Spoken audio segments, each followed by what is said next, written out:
देखे थे classification of negotiable, कौन कौन से होते हैं बच्चे?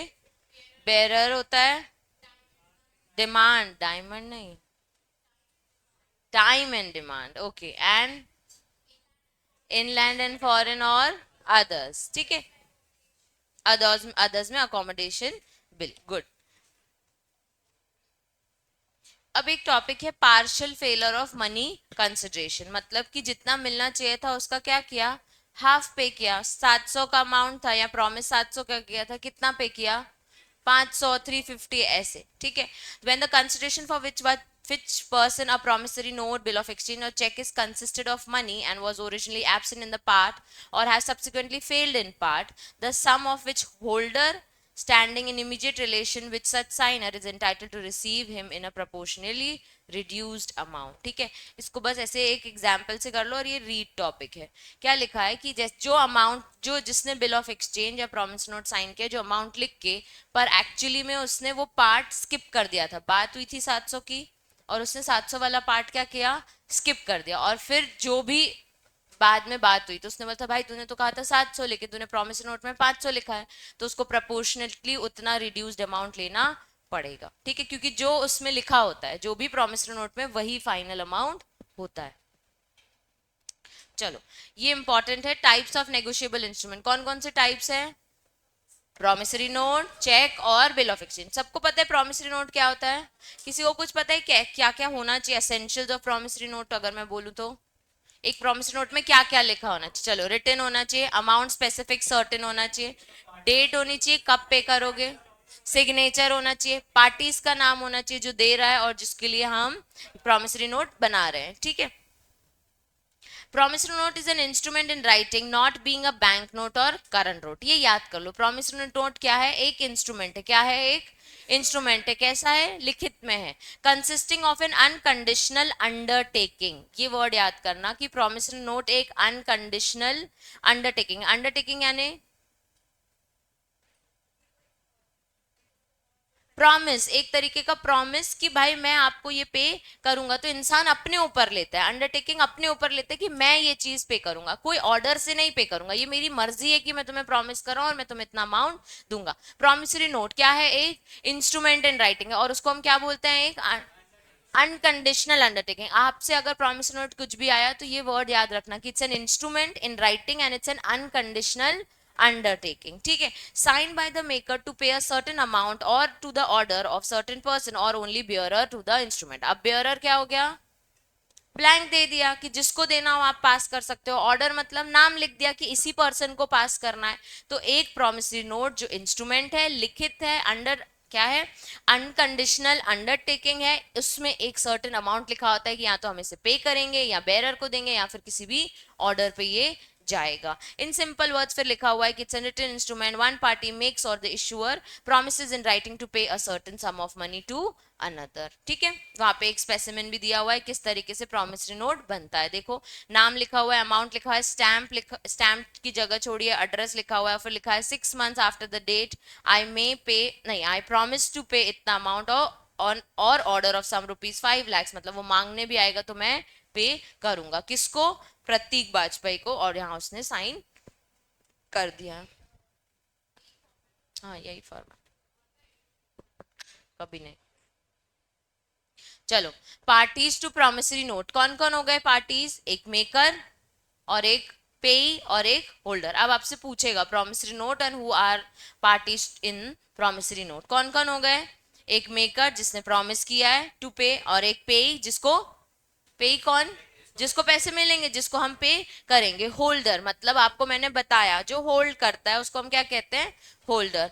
Holder at the time of maturity is entitle to get payment, मतलब जैसे उसमें लिखा है 3 months, तो पास होता गया होता गया होता गया, 3 months आ गया, लास्ट जिसके पास है कि आप मेच्योरिटी आने वाली है, मेरे पास है, मुझे जाके से जितना भी 5 लाख अमाउंट लेना है, तो वो पर्सन कौन हो गया?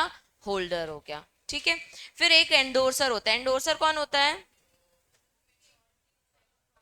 तब तक आप पास ऑन कर सकते हो। देखो, क्या होता है, दो चीजें हैं, अभी से ही समझ लो, ठीक है। दो चीजें होती है, एक होल्डर और एक होल्डर इन ड्यू कोर्स, मतलब HIDC। क्या हो गया? होल्डर और holder in due course. Due course समझते हो? रैंडमली आपको मिल गया या पेंडिंग अमाउंट है तो आपको मिल गया। अभी होल्डर पहले समझो कि HIDC आएगा बिल ऑफ एक्सचेंज के टाइम पे।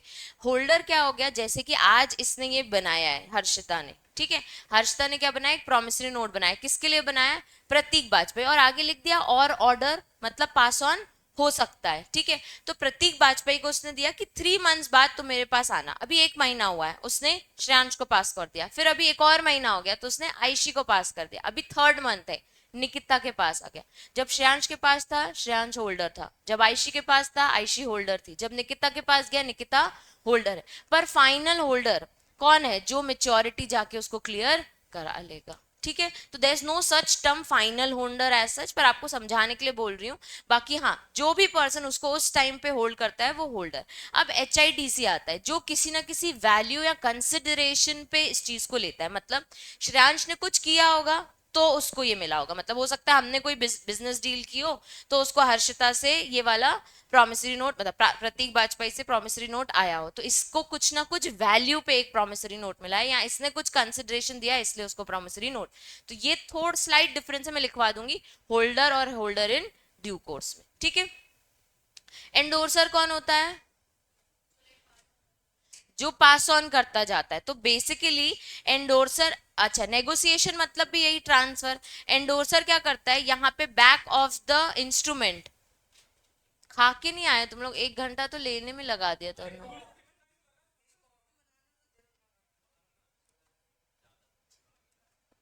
टाइम वेस्ट हो रहा है बच्चे, बहुत टाइम वेस्ट हो रहा है।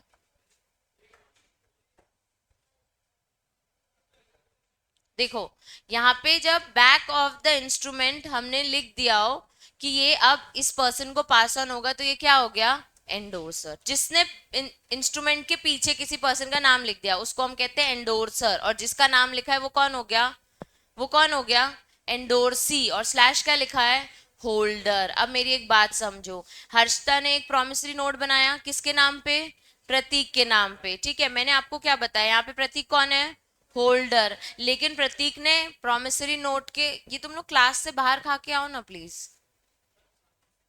नहीं अच्छा नहीं लगता मुझे बुक्स के साथ ऐसा करना, बेइज्जती लगती है बुक्स की। सबकी खुली हुई है बेटे, बाहर खा के आ जाओ ना फटाक से।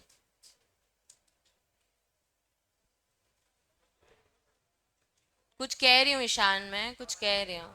तो क्लास डिस्टर्ब कर रहे हो आप लोग, मैं 15 मिनट से क्लास चालू है।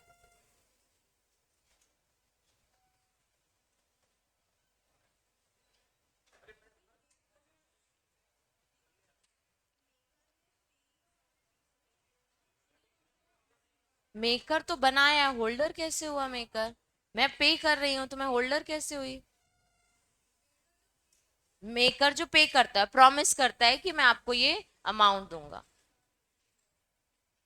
कॉफी पास हो जाए, पास कर दे, कॉफी पी सकते हो, कोई दिक्कत नहीं है।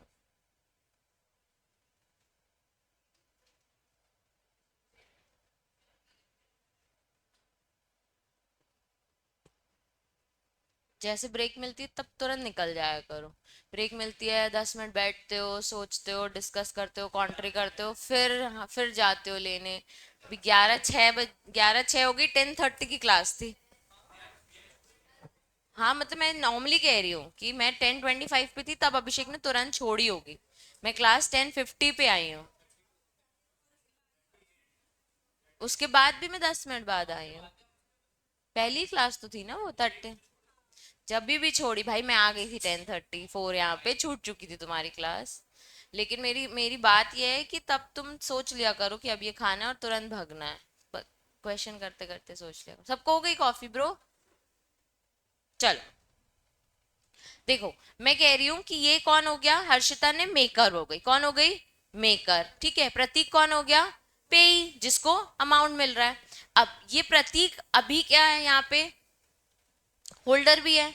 लेकिन प्रतीक ने क्या किया, उसी प्रॉमिसरी की नोट के पीछे लिख दिया कि श्रेयांश को ये जाना चाहिए, ठीक है। तो यहाँ पे प्रतीक अब होल्डर स्लैश क्या बन गया, एंडोर्सर। क्या बन गया, एंडोर्सर। अब यहाँ पे श्रेयांश आया, ठीक है। अब श्रेयांश के पास आया तो श्रेयांश यहाँ कौन बन गया, एंडोर्सी और होल्डर, ठीक है। एंडोर्सी स्लैश होल्डर, सबको समझ आया। तो पार्टीज टू प्रॉमिसरी नोट, पहला कौन हो गया, मेकर, दूसरा पे, तीसरा होल्डर, फिर कौन आ गया, एंडोर्सर, फिर एंडोर्सी, एंडोर्सी जब जिसको मिला तो फिर वो होल्डर बन गया। तो यहाँ पे श्रेयांश होल्डर नहीं कहलाएगा, क्यों, क्योंकि वो आगे भी एंडोर्स कर रहा है, ठीक है। अब लिखा है in the given case maker is Harshita, Prateek is payee, holder of the instrument Prateek Bajpai transfers endorses to Shraddha, then he shall be treated as endorser and Shraddha shall be treated as endorsee. Essentials of promise note, आप ही ने बताया था मुझे essentials क्या क्या है, पहला क्या लिखा है, राइटिंग में होना चाहिए, फिर क्या लिखा है, समथिंग प्रॉमिस टू पे, ठीक है, उसमें कोई भी कंटिजेंसी नहीं होनी चाहिए, प्रॉपर एक्नॉलेजमेंट, मतलब कोई डेट वगैरह भी नहीं होना चाहिए, और प्रॉपर एक्नॉलेजमेंट होना चाहिए कि इतना अमाउंट आपको हम पे करेंगे। फिर क्या लिखा है, मैंने आपको वर्ड याद कराया था, unconditional and undertaking, unconditional undertaking होती है, ठीक है, मतलब बिना कोई कंडीशन, सिर्फ प्रॉमिस से हम आपको ये पे कर रहे हैं। फिर नेक्स्ट क्या लिखा है, साइन बाय द मेकर, मतलब मेकर उसको साइन करेगा, हर्षिता का साइन हो रहा था ना वहां पे, ठीक है। फिर क्या लिखा है, मेकर एंड पे मस्ट बी सर्टेन पर्सन, उसके बाद क्या लिखा है, सर्टेन सम ऑफ मनी, मतलब कि हर्षिता, प्रतीक की क्लियर क्लियर नाम लिखे हैं, कुछ भी ऊपर से नहीं लिखा है ऐसा, और अमाउंट भी क्लियर उसने लिख दिया था, कितना, 5 लाख, अमाउंट भी कितना, 5 लाख उसने लिख दिया था। अदर असेंशियल, अदर असेंशियल मतलब legal money of the country, मतलब प्रॉमिसरी नोट सिर्फ इंडिया में बन रहा है। Next, promissory note must be properly stamped और promissory note must contain name, place, number and date on which it is made। तो उसने ऊपर एड्रेस भी लिखा हुआ था, डेट एंड प्लेस भी लिखी हुई थी। चलो, essentials ऑफ promissory note, पहला क्या हो गया, राइटिंग, दूसरा promise to pay, तीसरा अनकंडीशनल अंडरटेकिंग, उसके बाद साइन बाय द मेकर, उसके बाद मेकर एंड पे मस्ट बी सर्टेन पर्सन और मनी मस्ट बी सर्टेन, उसके बाद फिर अदर एसेंशियल्स में पहला लीगल मनी, दूसरा स्टैम्प्ड होना चाहिए, और लास्ट नेम, डेट, प्लेस और साइन होना चाहिए, ठीक है। चलो, इसके बाद आता है बिल ऑफ एक्सचेंज। जितने एग्जाम्पल्स है बहुत इजी दिया, आप लोग इसके साथ इसको रीड कर लेना, और कोई डाउट हो तो पूछ लेना। चलो, वो नीचे जो एग्जाम्पल्स है वो होमवर्क लिखो। तू क्यों नहीं लाया अपने नोट्स,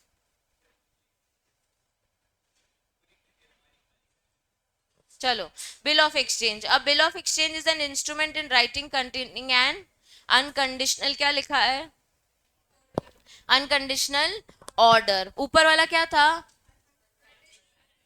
अंडरटेकिंग, प्रॉमिसरी नोट क्या था, unconditional undertaking. Bill of exchange, bill of exchange कुछ नहीं, यहाँ पे एक स्टॉक लिया, स्टॉक बेचा, ठीक है, एक पर्सन है, इसने क्या किया, स्टॉक बेचा है, दूसरे वाले को क्या देगा, बिल ऑफ एक्सचेंज, उसको हम क्या कहते हैं, बिल ऑफ एक्सचेंज, ठीक है। अब ये बिल ऑफ एक्सचेंज देगा तो ये क्या है कि तुमने मेरे से स्टॉक लिया, अब तुम्हें ऑर्डर है कि तुम मुझे इतना पैसा दो, तो ये क्या हो गया, अनकंडीशनल ऑर्डर। कैसे अनकंडीशनल ऑर्डर है, क्योंकि उसने तो स्टॉक दे दिया, अब सामने वाला कुछ और कंडीशन नहीं लगाता, सीधा सीधा स्टॉक का पेमेंट करता है। प्रॉमिसरी नोट क्या है, अनकंडीशनल अंडरटेकिंग, और बिल ऑफ एक्सचेंज क्या है, याद हो गया सबको, ये भी एक इंस्ट्रूमेंट इन राइटिंग है which containing an unconditional order signed by the maker directed certain person. उसमें क्या था, promising to give some money to another person, इसमें क्या है, directing a certain person to pay certain amount money only to order और certain person to the bearer of the instrument, जिसके पास bill गया उसको ये अमाउंट पे करना है। तो मैंने यहाँ पे ऐसे समझो कि एक पर्सन है जिसने स्टॉक लिया है, ठीक है, क्या खरीदा है इसने, स्टॉक। अब ये एक पर्सन है जिसने ये बेचा है, सपोज इसका नाम है चमन, इसका नाम है अमन। अब चमन ने स्टॉक किया, क्या है, बेचा है, तो चमन क्या करेगा, इसको बिल देगा, क्या देगा, बिल। अब अमन ने आगे जाके स्टॉक आरुष को दिया है, तो अमन आरुष को क्या देगा, बिल देगा। तो हो सकता है यही बिल पास कर दे कि इसमें से इतना अमाउंट दे दो, या और बिल में ना और अमाउंट ऐड कर दे, अपना प्रॉफिट ऐड कर दे, जो भी, एक और बिल ऐड कर दे। तो यहाँ पे ये जो बिल का जो पास ऑन होता जा रहा है, this is order, payment through order of the instrument, और बेयरर होता जाएगा। चलो, in simple words, a bill of exchange is a written document contains an order to pay certain part of money of a specific amount of money, ठीक है। Example देख लो, Ram sells goods worth ₹1000 to Shyam and allows him कितना time, 3 months time to pay the price. Ram would then draw a bill on Shyam on following terms. 3 month हो गए, pay the order of 1000 was value received. ठीक है, 3 महीने बाद वो bill देगा कि भाई तुझे ये पेमेंट करना था तो आप कर दो. After signing of the bill Ram presents to Shyam for acceptance. अब प्रैक्टिकली समझो कैसा होता है. जैसे कि हम जबलपुर में बैठे हैं, ठीक है, अब हम यहाँ पे हमारी दुकान है, ठीक है, हमारी नोट्स बेचने की दुकान है, सपोज जो तुम्हारी बुक्स है वो हम बेचते हैं, तो हम क्या करते हैं, ऑर्डर लेते हैं. हम क्या लेते हैं, ऑर्डर. तो हमने एक पर्सन बिठा दिया, जैसे आशी है, वो रोज सेल करती है हमारी, ठीक है, तो वो ऑर्डर देती है, आज इतने ऑर्डर ऑर्डर, तो वो आप सबको ऑर्डर देगी कि यार आज 15 बुक्स के ऑर्डर आए हैं, एक यहाँ देना, एक यहाँ देना, एक यहाँ देना. सपोज इंदौर भेजना है, कटनी भेजना है, सेहोरा भेजना है, ये उसने ऑर्डर अपन को लिखवा दिए. तो एक पर्सन है वो क्या कर रहा है, ऑर्डर जमाता जा रहा है. मतलब जैसे इशिका ने क्या किया, 2 बुक जमा की, फिर 2 बुक जमा की कि ये इंदौर जाएगा ये. अब एक पर्सन है जो बिल बनाता जा रहा है. क्या कर रहा है, बिल बनाता. जैसे ही ऑर्डर नोट डाउन हो रहा है तो हम एक्चुअल में क्या बना रहे हैं, बिल बना रहे हैं. अब बिल अभी तो हमने वहां भेजा नहीं है, बिल तो हमारे पास ही है ना. बिल उसके पास है क्या, नहीं. जिसने ऑर्डर प्लेस किया है क्या उसके पास बिल चला गया, नहीं. क्या उसने बिल बनाया, नहीं. 3 मंथ्स बाद आशीष सब अगेन उन्हीं लोगों को कॉल करेगी जिधर उसने सेल की. 3 महीने हो गए, बिल भेजा है, पैसे दे दो. 3 महीने हो गए, बिल भेजा है, पैसे दे दो. समझ आया. तो bill is an unconditional order. तो इसने 3 महीने बाद बिल भेजा कि ये पे अमाउंट आपको देना है, ठीक है, क्योंकि उसको हमें 3 महीने अभी याद कराने का कोई मतलब नहीं है. हमारी जो डील 3 मंथ्स की हो रही है कि एवरी 3 मंथ्स में हम पेमेंट करेंगे. तो 3 मंथ्स बाद एक्चुअल में प्रैक्टिकली फिर आप लोग ने वसूली सुनी है, तो वसूली भी हर महीने, हर 2 महीने, हर 3 महीने, हर 4 महीने में आती है. तो वो क्या होती है, आप इकट्ठे बिल ले जाते हो, भाई तेरा बिल है पे कर, भाई तेरा बिल है पे कर. क्या हम पहले से बिल दे देते हैं क्या, नहीं. हम पहले सब ऑर्डर लेते जाते हैं, माल भिजवाते जाते हैं, उसके बाद हम बिल देते हैं और अमाउंट लेते हैं. प्रैक्टिकली भी ऐसा होता है. इसलिए इसको क्या कहते हैं, बिल ऑफ एक्सचेंज. के हमने जो स्टॉक बेचा था उसका अमाउंट आप अब हमको दे दो. क्लियर है सबको बिल ऑफ एक्सचेंज. यहाँ पे ये काट दो, अगेन प्रॉमिसरी नोट का स्पेसिमेन दे दिया. It means bill of exchange is a written document which contains an unconditional order signed by the maker directing a certain person to pay a certain sum of money only to order a certain person or bearer. Same लिखा है. अब bill of exchange के essentials, promissory note के याद हो गए आपको, stamped होना चाहिए और ये सारी चीजें, writing. इसके पढ़ो क्या लिखा है, पहला राइटिंग में होना चाहिए. भी दूसरा क्या लिखा है, अनकंडीशनल. उधर पे क्या लिखा हुआ था, अनकंडीशनल प्रॉमिस या अनकंडीशनल अंडरटेकिंग. यहाँ पे ऑर्डर टू पे. उसके बाद यहाँ पे उधर पे पार्टीज कौन कौन थी, मेकर, पे. यहाँ पे है ड्रॉअर और ड्रॉई. यहाँ पे कौन हो गया, ड्रॉअर ड्रॉई. तो थर्ड एसेंशियल क्या है, साइन बाय द ड्रॉअर. उसके बाद क्या लिखा है, सर्टेन पार्टीज. उसके बाद सर्टेन सम. सर्टेन पार्टीज में देखो ड्रॉअर, ड्रॉई और पे एक्चुअल में जिसको अमाउंट मिलता जाएगा. ठीक है. It must comply other formalities like stamp, dates, etc. must be delivered to pay. Otherwise, bill can be ineffective. ठीक है. Parties to bill of exchange. In case no endorsement and transfer of bill of exchange, there are only 2 parties. आप लोगों ने मुझे बताया 2 parties होती है bill of exchange में. पहला कौन, ड्रॉअर कौन, जो बिल बनाता है. ड्रॉई कौन, जो पे करता है. ठीक है. तो यहाँ पे लिखा है ड्रॉअर पे of the amount if a person writes a bill of exchange include the amount, date and name of the drawee receives the payment, he shall called as maker or payee. Drawee कौन, a person on whom the bill is drawn who has to make the payment. Acceptor कौन, अब इसमें और भी चीजें आ गई. Acceptor कौन, जो एक्सेप्ट करता है, ओ हाँ मुझे बिल पे करना है. कैसे, क्योंकि जब मैंने कौन कौन बताया था आप लोगों को, नहीं एग्जाम्पल में श्रेयांश था और एक अमन, चमन और वो. ठीक है. तो जब चमन ने स्टॉक बेचा अमन को, तो अमन को क्या करना है, यहाँ पे चमन कौन हो गया, ड्रॉअर. अमन कौन हो गया, ड्रॉई. उसने उसको बोला मैंने स्टॉक बेचा है, पे कर. अब अमन ने श्रेयांश को बिल दिया है, तो अभी यहाँ पे एक्सेप्टर कौन हो गया, श्रेयांश, क्योंकि वो एक्सेप्ट कर, ओ मुझे भी तो पेमेंट करनी है ना. ठीक है. फिर वो आगे पास ऑन होती जाएगी. When a person who accepts the bill is known as acceptor. Normally the drawee is the acceptor. लेकिन but a stranger can also accept a bill on behalf of drawee provided that he is duly authorized to the drawee. ठीक है. Pay कौन होता है, to whom the amount of bill is payable. तो यहाँ पे drawer भी पेई बन जाता है जिसको अमाउंट मिलता है. एंडोर्सर कौन हो गया, जो अपन ने ऊपर पढ़े थे पीछे, बैक ऑफ द डॉक्यूमेंट लिख के हम अगर बिल किसी को पास कर रहे हैं तो वो जो पास कर रहा है वो एंडोर्सर. जिसको पास कर रहे हैं वो कौन, वो एंडोर्सी. होल्डर कौन, जो होल्ड कर रहा है, जो ड्यू कोर्स में जिसके पास है कि वो रिकवर कर सकता है अमाउंट, वो कौन हो गया? होल्डर। ठीक है, अब इसको अब भी रीड करो, difference between bill of exchange and promissory note, और इंपॉर्टेंट मार्क कर लो। इसमें स्ट्रेट आंसर दिया हुआ है, स्ट्रेट आंसर याद करना है आपको। दोनों समझ आ गए ना, प्रोमिसरी नोट और बिल ऑफ एक्सचेंज?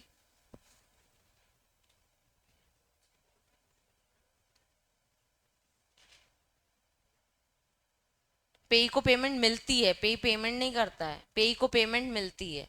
जो ड्रॉअर है वही पेई है।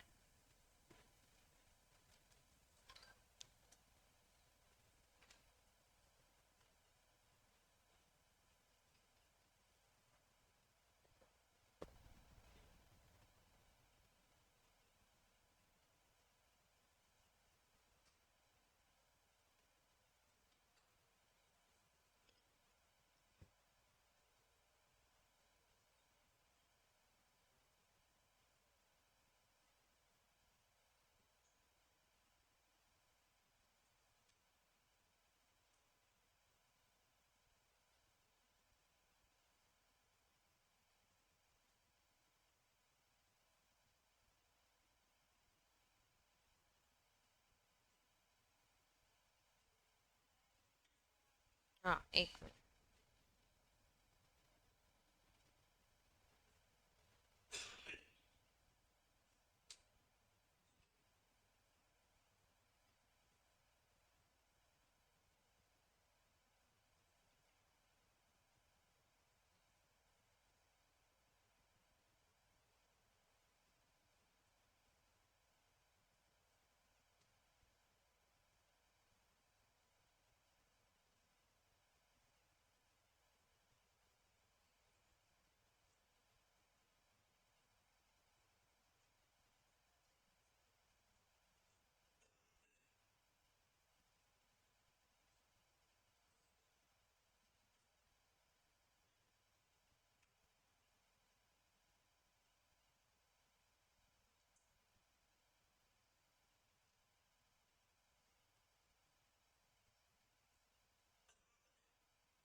हाँ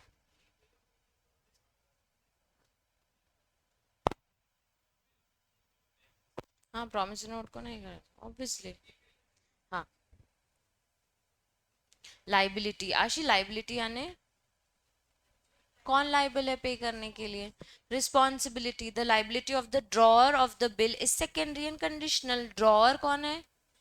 जो बना रहा है, उसकी फर्स्ट लाइबिलिटी थोड़ी आएगी, उसकी तो उसने बिल बना दिया है, अभी फर्स्ट लाइबिलिटी किसकी? ड्रॉई की। फिर लिखा he would be liable if the drawee after acceptance but bills to fail. अभी क्या हुआ है यहाँ पे कि चमन ने बिल बनाया था, ठीक है, किसको पे करना था? अमन को। अमन के बाद किसने एक्सेप्ट किया?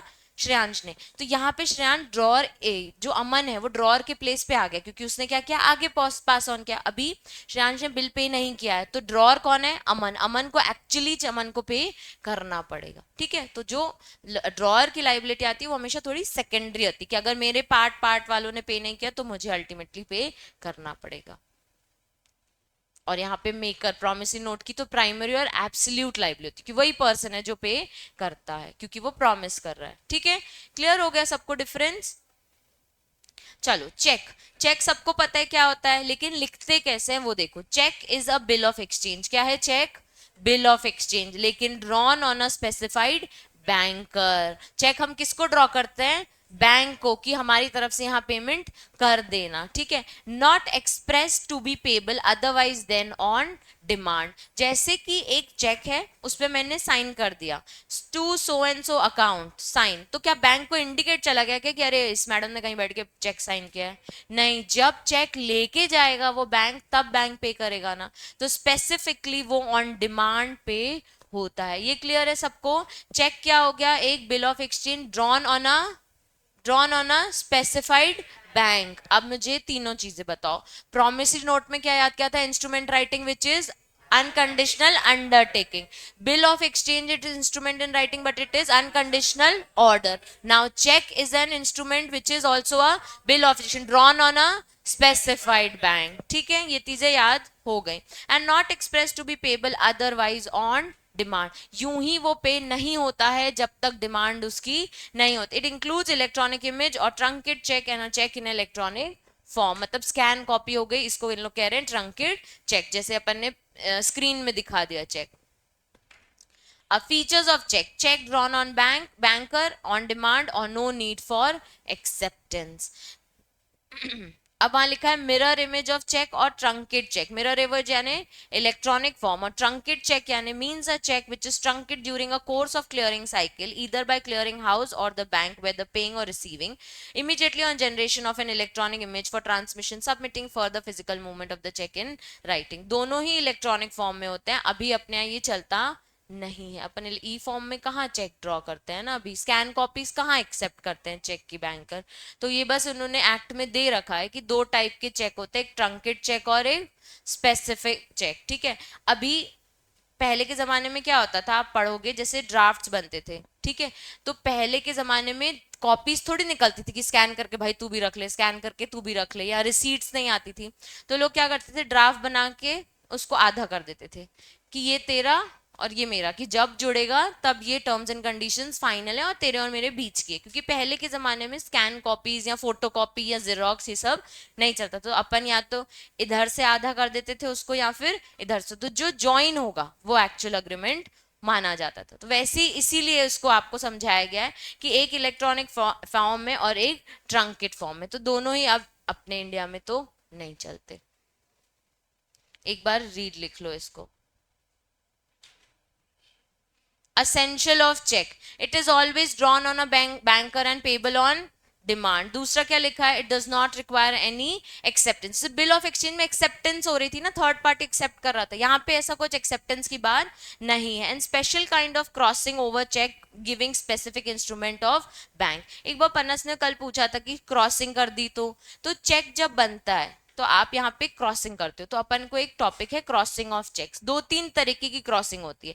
तो वो सिर्फ और सिर्फ चेक. क्या बिल ऑफ एक्सचेंज में ऐसा होता है क्या? नहीं. चेक के पीछे हम एंडोर्समेंट करते हैं क्या? हाँ करते हैं. ठीक है. वैसे ही इसमें क्रॉसिंग कर देते हैं कि सिर्फ इसको जाना चाहिए, सिर्फ इसके बैंक अकाउंट को जाना चाहिए और कहीं और ट्रांसफर नहीं होना चाहिए. स्पेसिफिक बैंक का नाम लिख देते हैं. ये आपको अलाउड है कि आप बस बोल सकते हो ये इस पार्टी तक के ही लिए सीमित है.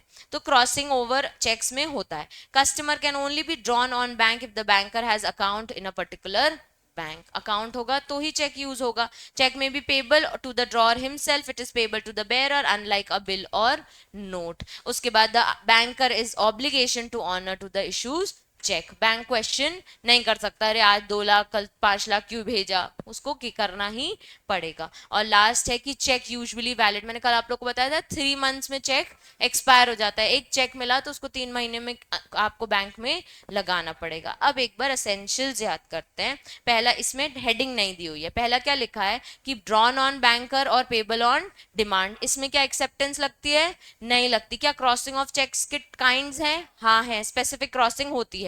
क्या ये पर्टिकुलर बैंक अकाउंट होगा तभी आप इशू कर पाओगे. उसके बाद चेक में भी ड्रॉन और हिमसेल्फ और बेरर और ऑर्डर किसी पे भी आप अपने लिए भी पैसा निकाल सकते हो. उसके बाद under an obligation, banker is under to honour the cheque. और उसके बाद क्या है, वैलिड कितने के लिए होता है?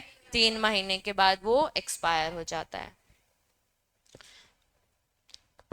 डेट लिख ली उसके 3 महीने तक. ऐसे बिना डेट के है तो फिर तो जब लगा दिया चलेगा. ठीक है. Parties of a cheque: drawer, a person who draws the cheque, payee जिसको पेमेंट मिलती है, और होल्डर जिसके हाथ में उस चेक का पोजेशन है, वो होल्डर. देखो स्पेसिमिन ऑफ चेक दिया हुआ है, अगर कभी किसी ने नहीं देखा हो तो. वैसे तो आई थिंक सबने देखा ही होगा. ठीक है. देखो आईसीआईसीआई बैंक, एचडीएफसी ब्रांच, पहले बैंक लिख दी, किसको पे कर रहे हैं, कितना अमाउंट, डेट लिखा है रुपीज और sign of the account holder. अब बेरर बताया था मैंने. बेरर कौन होता है? जो होल्ड करता है. ऑर्डर चेक कौन होता है? जिसका नाम लिख के हम भेजते हैं. ठीक है. अब ऐसा ही एक क्रॉस चेक होता है. बेरर यानी a cheque which can be encash from a banker by bearer of a cheque. मतलब जिस जिसके पास जाएगा वो जाके एनकैश करा सकता है. Order cheque can be payable to a particular person. तो मैंने सिर्फ शर्लिन को इशू किया तो शर्लिन जाके उसे एनकैश करा लेगी. और cross cheque which is always collected by bank on behalf of its customers. तो क्रॉसिंग कर दी तो फिर उस बैंक को ही कलेक्ट करना पड़ेगा जिस बैंक का हमने नाम लिखा हुआ है. अब देखो आ गया टॉपिक. जनरल क्रॉसिंग होती है, स्पेशल क्रॉसिंग होती है और एक रिस्ट्रिक्टिव क्रॉसिंग होती है। आपको क्या लगता है अगर आप लोगों ने क्रॉसिंग कभी यूज की हो? तो जनरल क्रॉसिंग मतलब ये नॉर्मल लाइन, तो क्यों बनाई नॉर्मल लाइन? डिजाइन देने के लिए चेक में। वैलिड तो बिना उसके भी रहता है, जरूरी नहीं है क्रॉसिंग करनी है, हमेशा नहीं करते हैं, पर अगर आपने करी तो जनरल क्रॉसिंग का मतलब क्या है? नहीं,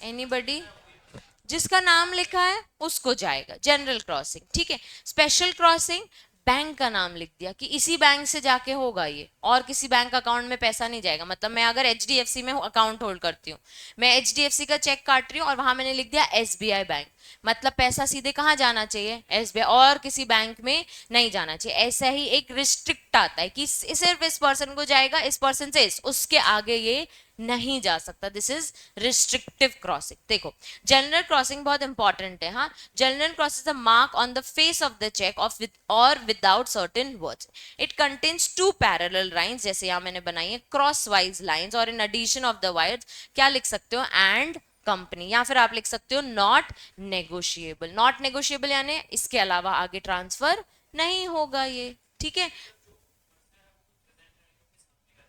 नहीं नहीं, ऐसा कुछ भी नहीं है। मैंने आज चेक बनाया, मैंने दो लाइन, ये मेरा चेक है, ठीक है, इधर पे मैंने दो लाइन खींच दी इधर पे, और एंड कंपनी लिख दिया, तो आगे मैंने तेरा नाम लिख दिया, तो तेरे पास ही जाएगा। और अगर तेरे को किसी कंपनी को देना है, मतलब तेरे कंपेनियन किसी पर्सन को देना है तो, वरना ये और किसी के पास नहीं जाएगा। It's not a bearer check.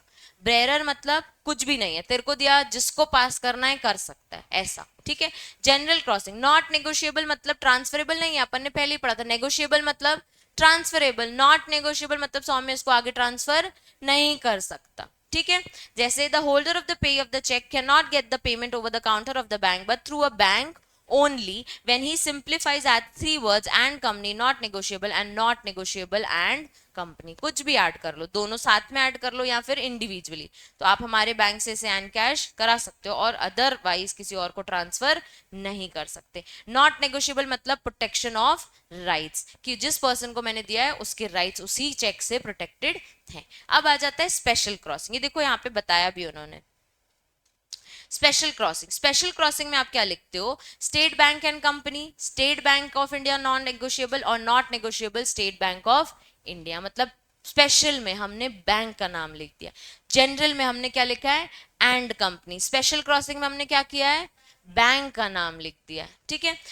Either और without the words not negotiable, ये आपको लिखना है या नहीं लिखना हमको चलेगा। देखो पहला क्या लिखा है उसने? स्टेट बैंक एंड कंपनी, मतलब नॉट नेगोशिएबल लिखा तो भी चलेगा, नहीं लिखा तो भी चलेगा। बेसिकली हम क्या बोल रहे हैं, ये सिर्फ स्टेट बैंक वाले के अकाउंट में ही पैसा जाना चाहिए। फिर आ जाता है रिस्ट्रिक्टिव। रिस्ट्रिक्टिव मतलब अकाउंट पे, आपने पढ़ा होगा, ये तो आपने देखा ही होगा, अकाउंट पे। यानी cheque crossing is most popular form of crossing which can be defined as restrictive crossing. इसमें क्या कर दिया मैंने, ये लिखने के बाद क्लियरली एक पर्सन का नाम लिख दिया अकाउंट पे, मतलब सिर्फ और सिर्फ जहां जहां इस लड़की का बैंक अकाउंट होगा सिर्फ उसी बैंक में ये पैसा जाना चाहिए, और कहीं अलाउड नहीं है, ठीक है। पे कौन? जिसको अमाउंट मिलता है। फटाफट ये क्वेश्चन रीड करो एक बार, मिस्टर वाइज।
आज 7 बजे नहीं लगी ना क्लास?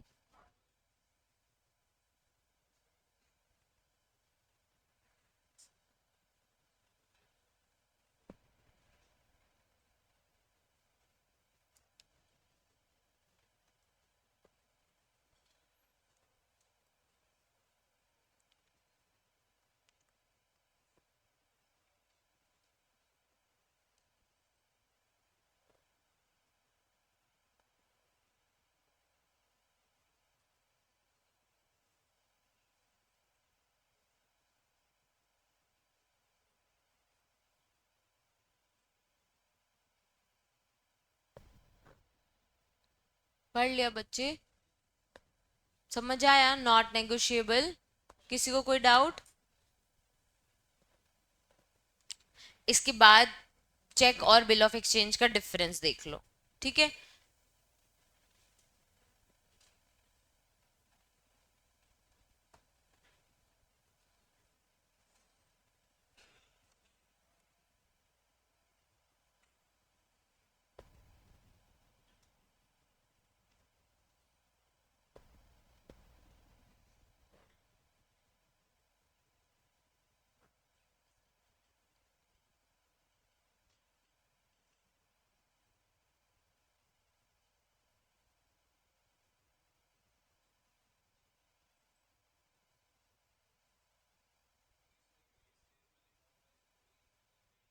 डेज ऑफ ग्रेस मिलता है ना, 3 डेज का। हाँ, ये गलत, 3 डेज का बिल ऑफ एक्सचेंज में लिखा हुआ है, बैंक में कहाँ मिलता है ग्रेस? 3 दिन का ग्रेस पीरियड, जैसे 3 महीने में पे करने को बोला था, तो बिल ऑफ एक्सचेंज में 3 दिन आपको मिलते हैं, ठीक है? कि 3 महीने खत्म हुए, अभी 3 दिन और हैं, भाई कर देगा पेमेंट, ठीक है? चेक एक्सपायर हो जाता है। हाँ, उसमें ग्रेस पीरियड नहीं रहता।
हाँ, discharge of liability. The drawer of the check is discharged only if he suffers any damage by result in presentment of the payment. यानी कि मैंने चेक बनाया, मेरे को किसी को पे करना था, वैसे मैं अब लाइबल नहीं हूं, मैंने दे दिया, आप जाके एनकैश कराओ, उसके बाद ठीक है। लेकिन प्रेजेंटमेंट, बैंक में प्रेजेंट करने के बाद इशू आता है कि साइन गड़बड़ है या नाम गलत लिखा हुआ है, तो फिर आपकी वापस लाइबिलिटी जनरेट होती है ना, कि आपको दोबारा कैसे भी तरीके से चेक क्रिएट करके पे करना पड़ेगा।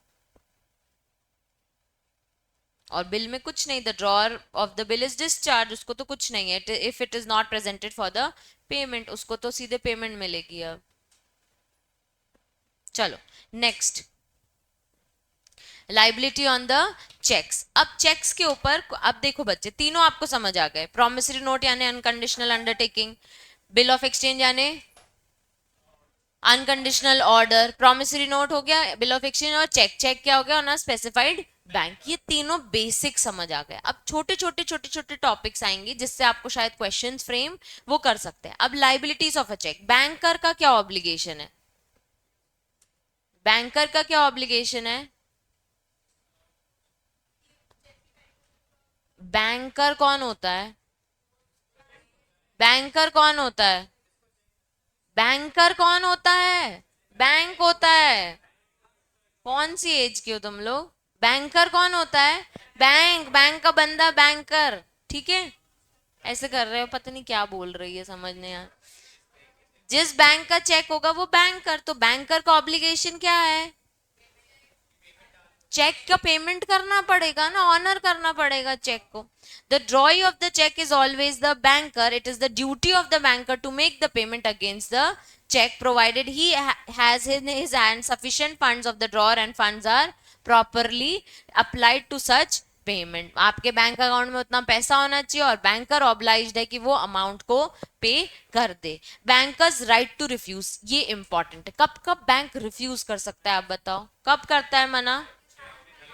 बैंक में पैसे ही नहीं है, एक्सपायर्ड हो गया है, और नाम गलत है या साइन में दिक्कत है, डेट का कुछ इशू है, ढंग से क्रॉसिंग नहीं की है, चेक में कुछ ना कुछ जाली है, गड़बड़ है. ठीक है, देखो सबसे पहला चेक इज विदाउट डेट. सबसे पहला क्या? Cheque is without date. दूसरा जोर से पढ़ो, दूसरा क्या है? चेक क्या है? आउटडेटेड. उसको हम क्या कहते हैं? स्टेल चेक भी कहते हैं. For cheque issuer prior to 3 months and the bank can refuse. उसके बाद फिर क्या लिखा है? फंड्स इनसफिशिएंट है. फंड्स क्या है? इनसफिशिएंट. फिर फोर्थ क्या है? The drawer has counter maintain. मतलब ड्रॉर ने क्या कर दिया? पे बैंक अपन करते हैं ना, अभी बैंक अकाउंट क्लोज कर देते, स्टॉप कर देते, तो हमने क्या कर दिया? इंस्ट्रक्शन दे दिया काउंटर मेंटेड, मतलब मेरे अकाउंट से पैसे नहीं कटने चाहिए. फिर क्या है? The cheque is mutilated. Mutilated यानी डीफेस, जो आप बोल रहे हो कुछ ना कुछ जाली हो गया है उसमें. ठीक है, उसके बाद जोर से पढ़ो.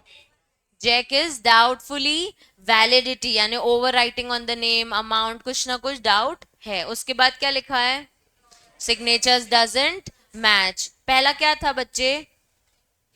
Without date. दूसरा आउटडेटेड. तीसरा इनसफिशिएंट अमाउंट. उसके बाद काउंटर मेंडेट. उसके बाद म्यूटिलिएटेड. उसके बाद डाउटफुल वैलिडिटी. अब उसके बाद क्या लिखा है?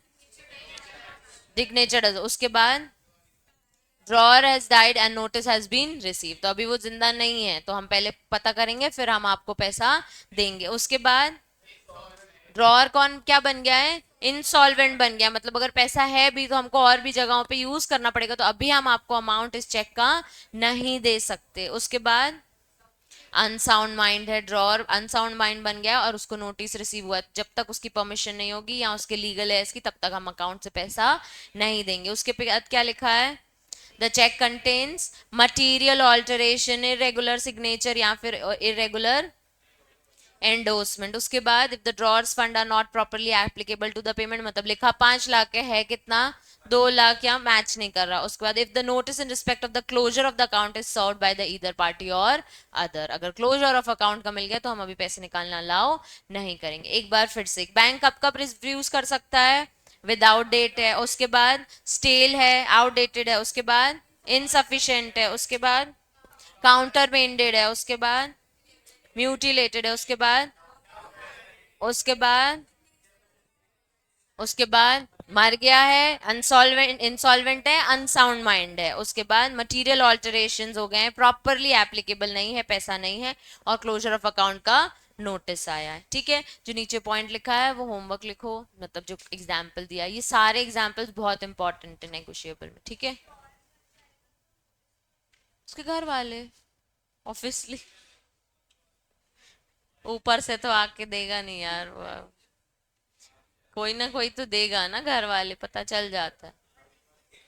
चलो, not presentation of cheque within reasonable time, मतलब 3 महीने में चेक प्रेजेंट नहीं किया, ये आपको पता है, तो क्या हो जाता है? चेक एक्सपायर हो जाता है, स्टेल हो जाता है, आउटडेटेड हो जाता है. तो लिखा है cheque is to be presented with a reasonable time period. कितना टाइम पीरियड लिखा है बच्चे? 3 months before the bank. If he fails to do so before he actually presents the check, something happens which prevents the banker from paying the check, then the drawer of the check is discharged as against the holder, provided that he had sufficient balance to meet the check when it ought to have been presented. मतलब कि 3 महीने, आज क्या तारीख है? 26 अक्टूबर. 26 अक्टूबर से 3 महीने कितने होते हैं?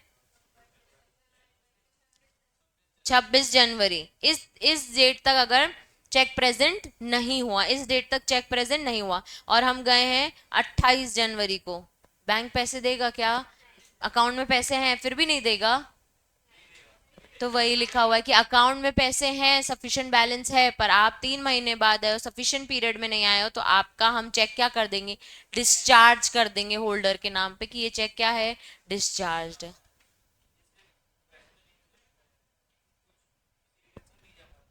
सफिशिएंट कॉज, आप अपने ड्रॉअर से बात करो। वो आप दोगे चेक, आप दे देते हो। वही तो कह रही हूँ, डिपेंड करता है कि कौन सा पर्सन है। कुछ लोग दे देते हैं कि चल तेरा ही है तो कोई बात नहीं, एक और देते, कुछ लोग नहीं देते। कुछ लोग नहीं देते हैं कि 3 महीने तुम्हारी रिस्पॉन्सिबिलिटी, तुमको जाना चाहिए था। तभी तो हर नेक्स्ट डे, थर्ड डे हर ऑफिस से कोई ना कोई बैंक पहुंचता ही है कि चेक सारे एनकैश कराने हैं, ठीक है।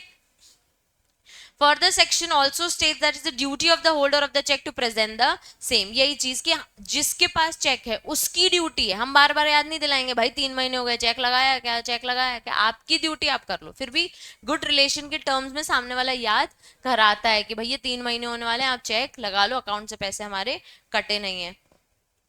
फिर एक और सेक्शन ने बोल दिया, if the holder of the check do not present the same to the bank within a reasonable time or before the relationship between bank and drawer is spoiled, then the drawer cannot be held liable for the payment। यहाँ पे star mark करो कि फिर हम drawer को नहीं बोलेंगे कि तुमने हमारी पेमेंट नहीं करी है। ये सारे क्वेश्चंस होमवर्क लिखो। सबको समझ आ गया सेक्शन। अगर प्रेजेंट नहीं किया टाइम पे, कितने टाइम पे, 3 महीने में, तो चेक क्या हो जाएगा, डिस्चार्ज हो जाएगा। क्या हो जाएगा, डिस्चार्ज। इवन इफ अगर वो 3 महीने में किसी भी रीजन से नहीं गया, तो क्या ड्रॉअर जिसने चेक बनाया है, maker of the cheque, liable होगा क्या, नहीं, वो लाइबल नहीं होगा। Dishonour of cheque, very important, section 138 एक क्रिमिनल एक्ट माना जाता है कि आपने चेक बना दिया और आपके अकाउंट में पैसे नहीं, आपको सीधे क्या हो जाती है, जेल हो जाती है। इसको हम क्या कहते हैं, चेक बाउंस का केस, ठीक है। डिसऑनर क्या लिखा है, ड्रॉअर्स लाइबिलिटी, क्या लिखा है, drawer's liability. A person issuing a cheque will be punishable with imprisonment, कितनी, 2 साल। मतलब अकाउंट में पैसे नहीं थे और चेक इशू कर दिया तो कितने साल की जेल, 2 साल की, और with fine twice of the amount जो चेक में लिखा है, और बोथ, मतलब चेक में लिखा है 5 लाख तो कितना लगेगा, 5 लाख तो लगेगा ही लगेगा, और 10 लाख लगेगा, मतलब टोटल 15 लाख, और 2 साल की जेल, और बोथ, ठीक है। बहुत बड़ा ऑफेंस बना दिया है इसको, बहुत अच्छा है प्रैक्टिस के लिए तो। यार तो आप छोटे अमाउंट का हिसाब से सोच रहे हो, लोग बड़े बड़े अमाउंट्स के चेक बनाते हैं और आपके में बैलेंस नहीं है। आप यहाँ बात कर रहे हो कि यार जाओ 50 लाख का चेक ले जाओ, ऐसे ही कटते हैं, करोड़ों के चेक कटते हैं। तो आपके अकाउंट में पैसे नहीं और आप चेक काट काट के देके जा रहे हो, तो ऐसा थोड़ी होता है कि हमने तो चेक दिया था अब नहीं हुआ तो क्या करें। इसलिए डिसऑनर, आपको पता होना चाहिए आपके अकाउंट में पैसे हैं, इसलिए डिसऑनर करना अलाउड नहीं है, ठीक है। लोग क्या करते हैं, 3 मंथ्स का टाइम होता है तो चेक पकड़ा देते हैं, ठीक है। अभी वो 3 महीने तो सोचता ही रहेगा अब जाऊंगा बैंक, अब जाऊंगा, अब जाऊंगा, अब जाऊंगा। जैसे ही वो जाता है उसको क्या पता चलता है कि पैसे नहीं है, जैसे ही वो जाता है उसको क्या पता चलता है, पैसे नहीं है, फिर वो बात ही नहीं करते हैं कि हमने तो चेक दे दिया था ना, अब हमारा क्या काम। तो लोगों का तो नुकसान हो रहा है ना इससे। इसलिए डिसऑनर ऑफ अ चेक में इतनी बड़ी पेनाल्टी देनी पड़ी ताकि लोग झूठे जाली चेक्स ना साइन करें। Condition,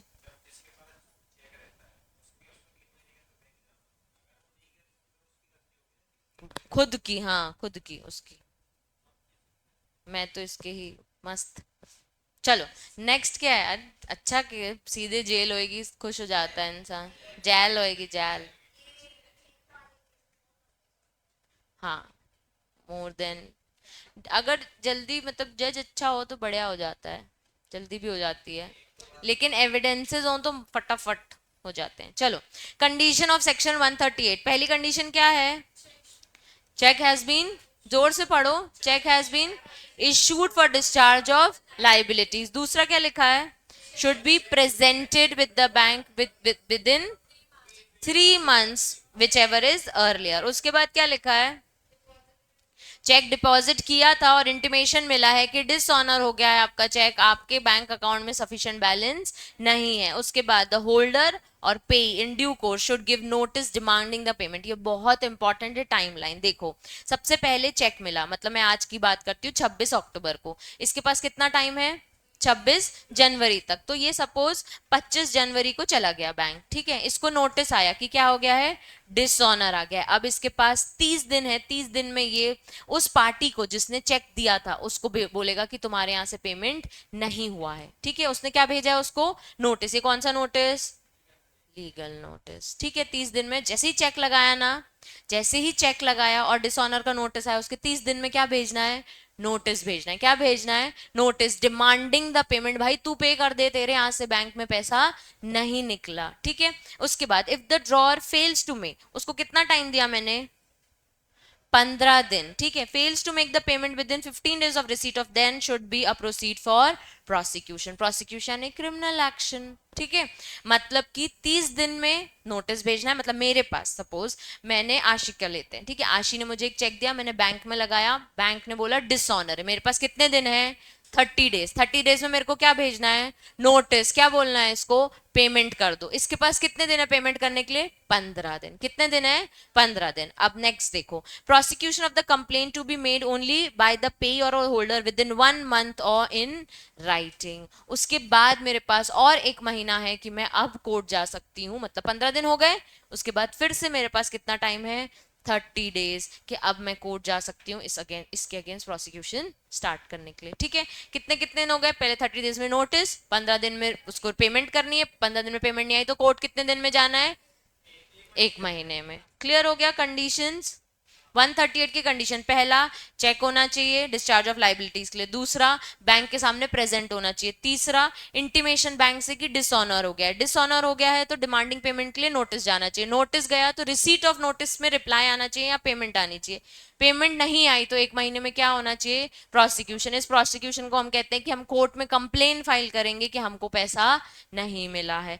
presumption in the favour of the holder, it is presumed unless contrary is proved the holder of the check received the check for discharge in whole or part of any date or other liability। मतलब check मिला है तो clear cut presume कर दिया है कि इस person को बोला गया था चेक लगा लो, आपका पैसा आपको मिल जाएगा, ठीक है।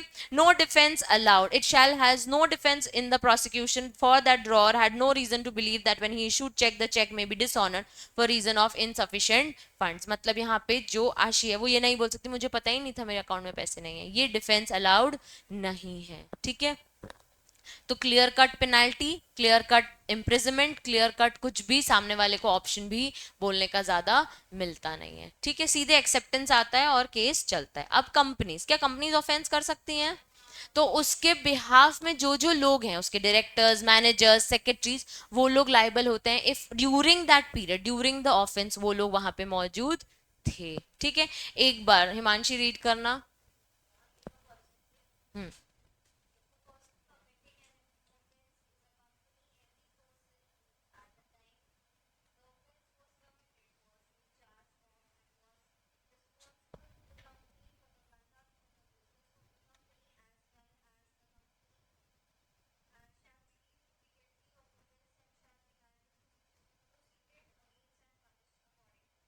फिर क्या लिखा है?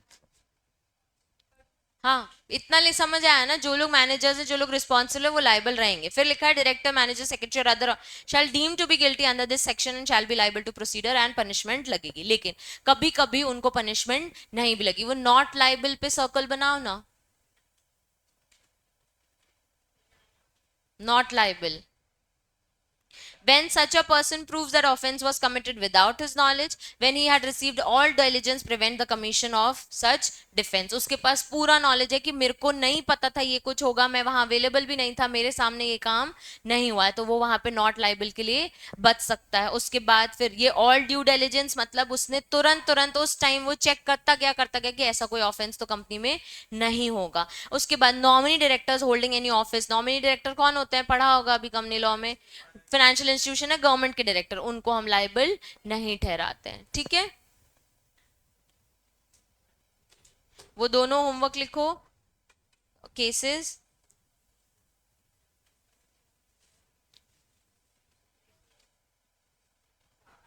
Cognizance of office, cognizable offence कौन से होते हैं? जिसमें वारंट लगता है। इधर लिखा है नो कोर्ट, जब तक आप 138 में नहीं आओगे कोर्ट इसको गलती नहीं मानेगा। मतलब कोर्ट में लेके आए कि कंप्लेन है, चेक डिसऑनर हो गया, तो कोर्ट उसका कॉग्निजेंस लेगा। कॉग्निजेंस यानी आपकी एप्लीकेशन एक्सेप्ट करेगा। Such complain must be filed with in 1 month, ये आपको पता है। जैसे ही कॉज ऑफ एक्शन हुआ 1 महीने के अंदर आपको क्या करना है? कंप्लेन फाइल कर देनी है। किस कोर्ट के पास जाता है? मेट्रोपोलियन मजिस्ट्रेट, अपन ने पढ़ा है क्रिमिनल में, जुडिशियल मैजिस्ट्रेट यानी, और फर्स्ट क्लास, अपन ने फर्स्ट क्लास सेकंड क्लास पढ़ा, सेकंड क्लास सबसे लोअर, तो फर्स्ट क्लास पे ये जाता है, ठीक है। Protection of collecting banker, when the banker receive the payment of cross cheque on behalf of customer. Collecting banker कौन हुआ? जैसे कि मैंने एक चेक साइन किया था और उसमें लिख दिया था SBI एंड कंपनी, ठीक है। अब ये मैंने आशी को दिया होगा, ठीक है, तो आशी के कौन से बैंक में जाना चाहिए? SBI। तो SBI यहाँ पे कौन हो गया? Collecting banker. तो उसको उसकी ड्यूटी है कि वो प्रोटेक्टेड रहेगा, मेरा बैंक का नाम लिखा था इसलिए मेरे अकाउंट में पैसे आ गए, ठीक है।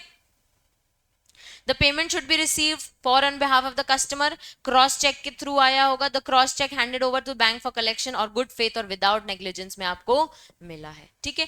5 मिनट का ब्रेक देती हूँ, फिर होल्डर और होल्डर इन ड्यू कोर्स पढ़ाऊंगी। सो चलो,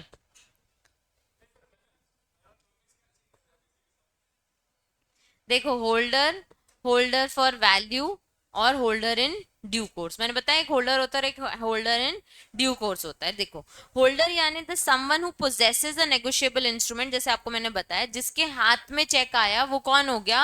होल्डर हो गया। And is likely to entitle to receive the money. लेकिन HIDC कौन हो गया? Holder who meet certain conditions, जैसे कि उसको इंस्ट्रूमेंट किसी ना किसी वैल्यू पे मिला होगा, यानी कि उसने कुछ रिटर्न में दिया होगा, उसको गुड फेथ में कहीं से मिला, मतलब उसको नहीं पता था उसके साथ फ्रॉड हो रहा है, और is acquired before it was over due, मतलब अभी वो 3 महीने के बीच में ही उसको मिला है। तो कुछ ज्यादा डिफरेंस नहीं है holder in due course. Holder मतलब जिसके हाथ में चेक है, होल्डर इन ड्यू कोर्स जिसको इन रिटर्न फॉर वैल्यू ये चीज मिली हो, मतलब उसने समथिंग इन एक्सचेंज में दिया होगा, ठीक है। चलो, holder, a person who is entitled to the possession of negotiable instrument is whose name या फिर हु रिसीव्स और recover the amount due from the third parties is known as holder, ठीक है। Holder for value, holder for value अपने को course में नहीं है, सीधे आ जाओ holder in due course. Holder in due course यानी holder in due course in the instrument payable to the bearer means a person who, किसके लिए मिला है उसको? For consideration became its possessor before the amount mention in the payable, मतलब उसने in return कुछ दिया है तब जाके उसको वो अमाउंट मिला है, ठीक है। अब एग्जाम्पल देखते हैं। ईशान, ये वाला एग्जाम्पल फर्स्ट वाला पहले पढ़ना।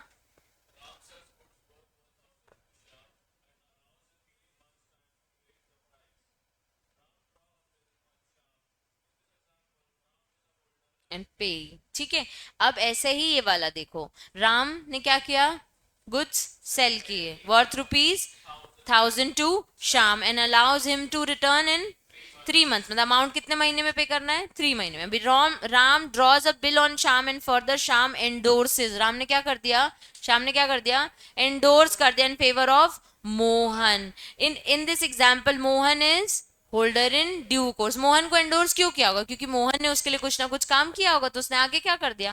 आगे पेमेंट कर दिया, तो ये कौन हो गया? मोहन इन due course. After endorsement, before endorsement, Ram was the holder in due course. ध्यान से समझो, फिर से देखो एक बार, राम ने क्या किया? गुड्स बेचे, ठीक है। राम ने गुड्स बेचे किसको? शाम को, और उसको क्या बोला? कितने टाइम में मुझे पेमेंट कर देना? 3 महीने में। पेमेंट किसको मिलेगी? पेमेंट किसको मिलेगी? बेचा किसने है? राम ने। तो यहाँ पे राम कौन हो गया? Holder in due course. क्यों? क्योंकि उसने कुछ कंसिडरेशन दिया है तो उसको वो अमाउंट मिला है। अभी अभी क्या हुआ? शाम ने आगे क्या कर दिया? एंडोर्स कर दिया। शाम ने क्या कर दिया? एंडोर्स कर दिया कि पेमेंट किसको मिलेगी? अब शाम को मिलेगी। लेकिन अभी अभी किसको एंडोर्स किया? मोहन को। तो मोहन के पास बिल है क्योंकि उसको ये चीज पे करनी है, तो मोहन कौन हो गया? Holder in due course. जब वो कंसिडरेशन कुछ पे करेगा तो फिर दूसरा वाला person holder in due course बन जाएगा, ठीक है। Condition of the holder in due course, हाँ, शाम, अब शाम, शाम होल्डर इन ड्यू कोर्स क्यों बनेगा? शाम को तो आगे पे करना है ना राम को, ठीक है। Condition for the holder in due course, he must be the holder. दूसरा क्या लिखा है? Obtain for value or consideration, he must obtain the negotiable instrument before the maturity और complete और regular face on it और good faith में उसको मिला हो। good faith भी बहुत important, मतलब fraud करके उसको नहीं मिला है, ठीक है। होल्ड HIDC की कंडीशन क्या है? पहली, होल्डर रहना चाहिए। दूसरा, कुछ वैल्यू या कंसिडरेशन में मिलना चाहिए। तीसरा, बिफोर मेच्योरिटी मिल जाना चाहिए। उसके बाद कंप्लीट और रेगुलर होना चाहिए, और लास्ट गुड फेथ में मिलना चाहिए. Accordingly any person who becomes the payee endorsee of the instrument before maturity shall be treated as what, holder in due course. मतलब कि इसमें बहुत अच्छा एक एग्जांपल दिया होगा.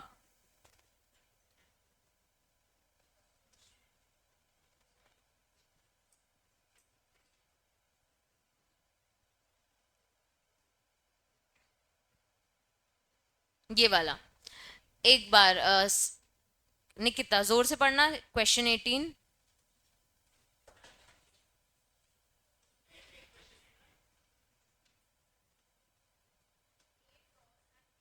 ध्यान से सुनना, ये एग्जैक्ट क्वेश्चन आया है आपकी बुक्स इंस्टीट्यूट.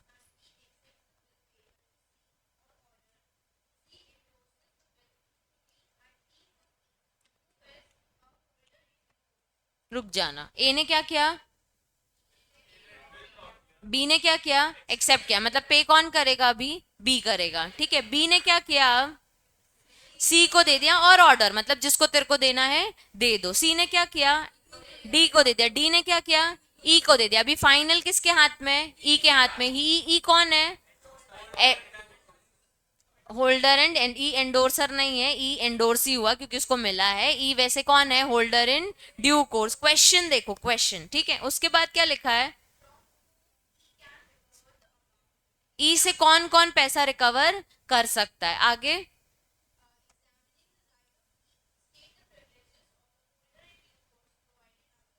नेगोशिएबल. अब बताओ, एच आई डी सी के लिए पूछ रहा है स्टेट प्रिविलेजेस. ठीक है, अभी यहाँ पे E is the holder in due course and can recover the amount किससे, डी से भी, सी से भी, बी से भी और ए से भी. तो होल्डर इन ड्यू कोर्स के पास ये अथॉरिटी है, वो थोड़ा सुपीरियर पर्सन होता है फ्रॉम द होल्डर, कि अब मैं इन ड्यू कोर्स हूं, मेरे को गुड फेथ में मिला है, मैंने कुछ ना कुछ वैल्यू कंसिडरेशन दिया है, मैंने इसका कंप्लीट पेमेंट के लिए मैं मतलब लाइबल हूं कि मुझे मिलना चाहिए, तो अब मेरे को जिससे पैसे लेने हैं मैं सबसे ले सकता हूं. तो वो क्या करेगा, डी के पास भी जाएगा, सी के पास भी जाएगा, बी के पास भी जाएगा, ए के पास भी. अगर डी ने उसको पेमेंट नहीं किया तो वो किसके पास जाएगा, सी. सी ने नहीं किया तो बी, उसके बाद फिर ए. चाहे तो सबसे पेमेंट के लिए जाके बात कर, लेकिन जो होल्डर है, होल्डर सिर्फ अपने प्रायर वाले के पास जा सकता है कि तुमने मुझे चेक दिया था, अब तुम इसका पेमेंट करो. लेकिन एच आई डी सी पीछे सबके पास जा सकता है जहां जहां से ये चेक आया हो. ठीक है, अब यहाँ पे एक और क्वेश्चन दिया हुआ है, ये वाला.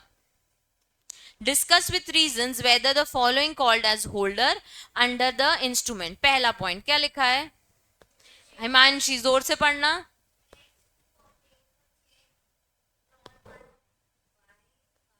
गिफ्ट, गिफ्ट से उसको कुछ मिला है, सपोज एक प्रॉमिसरी नोट, एक चेक, तो वो कौन हो गई, होल्डर हो गई ना. कौन हो गई, होल्डर हो गई. अब दूसरा पॉइंट क्या लिखा है,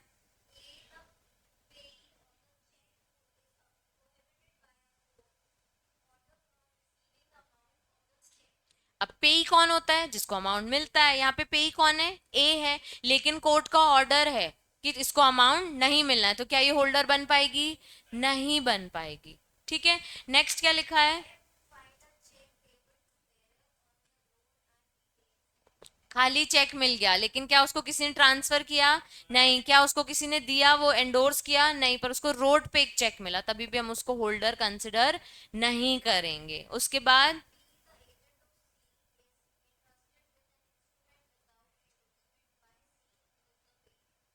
अभी कौन हो गया, बी. बी कौन है, क्या पढ़ा उसने भाई, एजेंट है. किसका, सी का. मतलब ओनर कौन है, सी है. तो यहाँ पे होल्डर कौन है, मेरे लिए आप एक चेक लेके आए हो, मैंने बोला यार वहां से एक चेक उठाते हो ना, तो आप क्या होल्डर बन गए, नहीं. असली होल्डर कौन बनूंगी, मैं बनूंगी ना. ठीक है, next, B who steals a blank cheque of A and forge as signature. देखो ये तो इलीगल है, तो B is not the holder. समझ आया.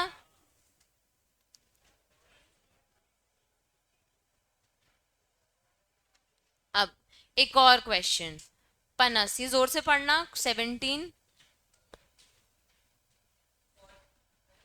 हाँ ऑब्वियसली, पहले आंसर पढ़ लेते हैं दीदी. अलग ही है, ये अलग ही है भाई.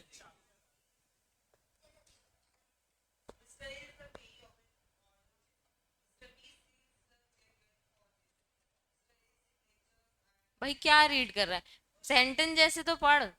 Mister A is the payee, explain कर, एक्सप्लेन करते हुए पढ़ना, जैसे mister A is the payee of the order cheque, उसके बाद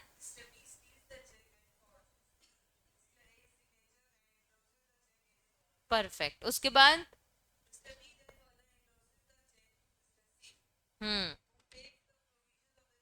उठे, बहुत जल्दी है, कहाँ जाना है बेटे?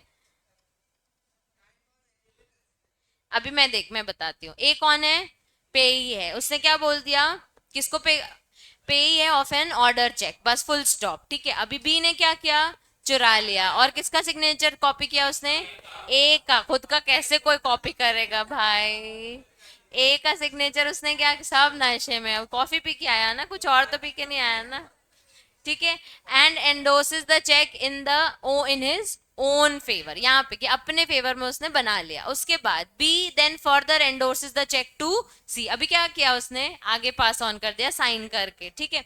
हु टेक्स द चेक, अभी सी ने क्या किया, सी को क्या पता है इसने फॉर्जरी किया, उसने गुड फेथ में चेक ले लिया फॉर वैल्यूएबल। अब क्वेश्चन है, examine the validity of cheque as per the provision of ये act and also state whether C can claim the privileges of an HIDC और नॉट, क्या उसने गुड फेथ में लिया है तो वो ले सकता है क्या प्रिविलेजेस, सी पैसे ले सकता है। सरलीन एक बार जोर से आंसर पढ़ना।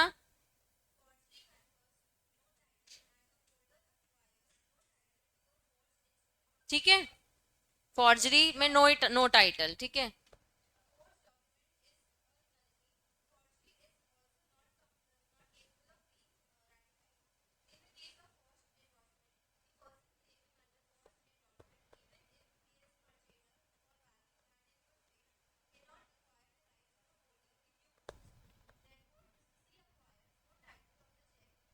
सच होल्ड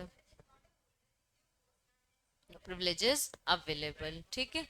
क्योंकि हाँ मतलब जो बेसिक कंडीशन है उसका एक्सेप्शन, कि अगर आपको गुड फेथ में मिला है, मतलब बिना फ्रॉड के आपको मिला है, आपने बिना फ्रॉड किए उसको लिया है, तो ठीक है, वेल एंड गुड, लेकिन अगर फ्रॉडजरी हुई है तो वो एनी विच वे हम एक्सेप्ट नहीं करते हैं, इट्स अ बिगर प्रोविजन कि वो इलीगल एक्ट है, तो फॉर्जरी में आप किसी भी टाइटल के खाते में नहीं पैसा मंगा सकते, ठीक है। मिस्टर ए, हाँ बी जेल जाएगा और मिस्टर ए से वो पैसे नहीं ले सकता, क्योंकि यहाँ पे मिस्टर ए के लिए गलत हो जाएगा कि वो क्यों पैसे भरे जो जिसका उसने साइन किया ही नहीं है। बी को, बी से उसको निकलवाना है तो वो गुड फेथ में निकलवा सकता है, ए से नहीं निकलवा पाएगा, ठीक है। चलो,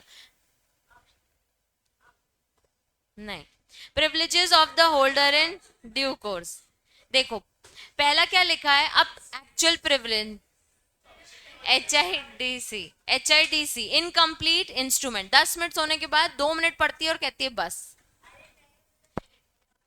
even if the instrument was in, पहले सबको पेट में दर्द है फिर मैं छोड़ू, even if the instrument was incomplete, पहला देखो क्या लिखा है, इनकोहेट, इनकोहेट का मतलब मैंने बताया था इनकम्प्लीट इंस्ट्रूमेंट, अगर इंस्ट्रूमेंट इनकम्प्लीट है when issued and later filled for a higher amount than intended, मतलब 1,000 लिखा हुआ था, आपने क्या कर दिया इसको 10,000 कर दिया, the HIDC still cover the full amount, ठीक है। Ram's gift Shyam a blank cheque to fill 8,000, Shyam ने कितना लिख दिया उसमें 10,000, 10,000, 10,000, 10,000 instead of, and transfers to Ramesh, Ramesh कौन है, HIDC, रमेश कौन है, HID, तो इसको 10,000 रिकवर करने का फुल राइट है। उसके बाद फिक्टिशियस बिल, फिक्टिशियस मतलब इमेजिनरी नेम, ठीक है, जो अभी इमेजिन में ही चलता रहता है, ठीक है। If a bill is made in a fake name and signed by the same person, HIDC can still claim the payment and the acceptor can object, हाँ can't object, a bill drawn under fake name remains valid, और फिर भी holder in due course recover कर सकता है, मतलब incomplete हो तो भी, फिक्टिशियस हो तो भी। अब कंडीशनल इंस्ट्रूमेंट और escrow, even if a bill और note was delivered with a special condition and escrow, the holder in due course can still enforce without worrying about those conditions, मतलब उसके पास ये राइट है कि वो जब भी उसको मिलेगा वो पूरी पेमेंट क्लेम कर सकता है, खोई हुई है वो भी। इंस्ट्रूमेंट ऑब्टेन अनलॉफुली, अनलॉफुली यानी illegally. ठीक है. If the instrument is acquired through fraud and unlawful means, holder in due course still enforce since they took in good faith. मैंने आपको बोला था वो A से पैसे नहीं ले सकता लेकिन वो B से पैसे ले सकता है. If a check stolen from A is passed to B, B कौन है? Holder in B can still recover the money. ऐसा ही original validity can not be denied. पहला क्या हो गया? इनकम्प्लीट. दूसरा क्या हो गया? फिक्टिशियस. तीसरा क्या हो गया? कंडीशनल लगाइए तो भी वो कंडीशंस को ब्रीच कर सकता है, उसको कोई मतलब नहीं. अनलॉफुली ऑब्टेन हुआ लेकिन उसने गुड फेथ में लिया था तो भी वो पैसे रिकवर कर सकता है. Originally validated can not be denied. The maker of the drawer can not deny the original validity of the instrument when it is in the hands of holder in due course. सब कुछ कुछ भी नहीं. वो कहीं पे भी कोई भी चीज का डिनायल वैलिड आया था ना तो मैं इसको डिनायल ही एक्सेप्ट नहीं कर सकता. Payee authorities to endorse. The acceptor और the maker can not deny the payee's authority to endorse the instrument when dealing with an holder. उसको एंडोर्स करना है, उसको अपने पास रखना, उसको ट्रांसफर करना, उसको नेगोशिएट करना, उसको जो करना है वो उसको अलाउड है. जो ये प्रिविलेजेस हैं ये इंपॉर्टेंट है. पूरा होल्डर इन ड्यू कोर्स वाला सेक्शन भी इंपॉर्टेंट है और ये 138 भी. ठीक है. इसका एक बार फोटो ले ले भाई.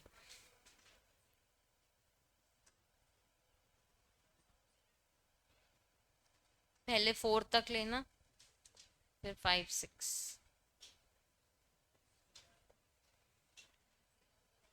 लिखना privileges of HIDC.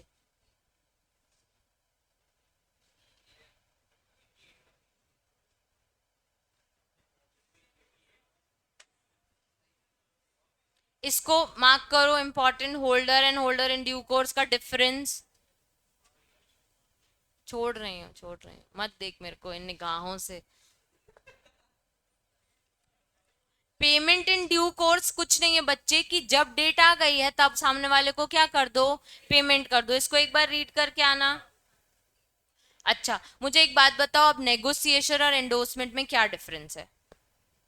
Negotiation negotiation अपन ने सबसे पहले पढ़ा था, नेगोशिएबल इंस्ट्रूमेंट यानी ट्रांसफर करना. तो एंडोर्समेंट मतलब फर्दर ट्रांसफर करना. लेकिन एंडोर्समेंट में थर्ड पार्टी का, मैंने अभी भी बताया, एंडोर्समेंट मतलब कुछ नहीं, बैक ऑफ द चेक या बिल ऑफ एक्सचेंज में आपने उस पर्सन का नाम लिख दिया. सिर्फ इतना ही डिफरेंस है. देखो negotiation means transfer of negotiable instrument like cheque from one person to another. अब उसमें मैंने लिख दिया बेरर या फिर ऑर्डर या किसी का भी नाम और ये भी लिख दिया एंडोर्स करना है तो कर सकते हो. एंडोर्समेंट में मैंने क्या किया? ऑर्डर इंस्ट्रूमेंट यानी मैंने back of the cheque authorise कर दिया कि ये इस पर्सन को मैं ट्रांसफर करता हूं तो बाय ऑर्डर एंडोर्स हो जाता है. ठीक है. दो ही डिफरेंस है. इसको यहां से फोटो खींच ले भाई.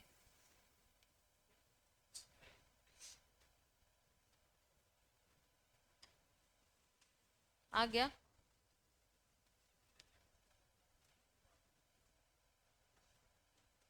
Modes of negotiation. अब नेगोशिएशन दो तरीके से हो सकता है, या इधर एंडोर्स कर दो इधर डिलीवर कर दो. डिलीवर भी दो तरीके से, एक्चुअल डिलीवरी या फिर कंस्ट्रक्टिव. कंस्ट्रक्टिव यानी इम्प्लाइड, यहाँ पे नहीं लिखा आपको बता रही हूँ. एक्चुअल डिलीवरी या फिर कंस्ट्रक्टिव डिलीवरी भी होती है. डिलीवरी यानी कुछ नहीं, negotiable transfer by way of delivery, delivery of negotiable, उस पर्सन तक हाथ में चेक पहुंचा दिया. और एंडोर्समेंट मतलब पीछे नाम लिख दिया, उस पर्सन तक ये पहुंच जाएगा. ठीक है.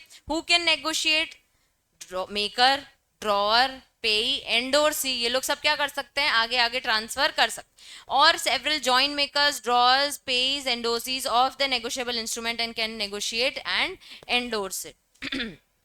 देखो मैं आपको कहती थी दो टाइप की डिलीवरी होती है, एक एक्चुअल और एक कंस्ट्रक्टिव. जहां कंस्ट्रक्टिव लिखा है वहां इंप्लाइड या फिर लिखो नॉट फिजिकल डिलीवरी.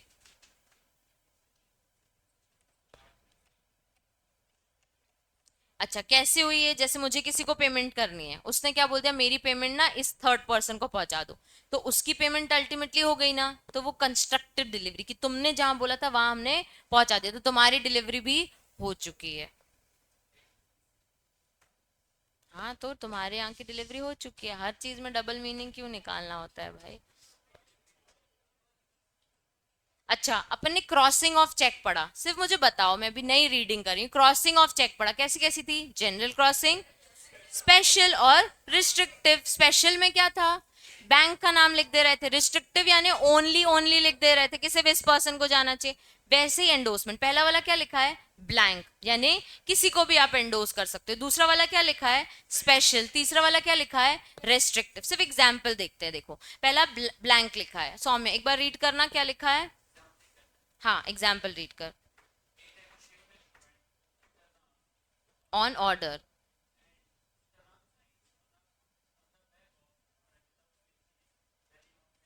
अभी राम ने क्या किया, पीछे बस साइन कर दिया, मतलब जिसको आगे देना है वो दे सकता है। दिस इज व्हाट ब्लैंक, हाँ जनरल क्रॉसिंग जैसा ही, पर इसको हम क्या कहेंगे, ब्लैंक एंडोर्समेंट। आरुष नेक्स्ट पढ़ना, स्पेशल एग्जाम्पल बस पढ़ना स्पेशल एंडोर्समेंट का, थोड़ा जोर से। अरे अरे ये वाला, ये वाला ये।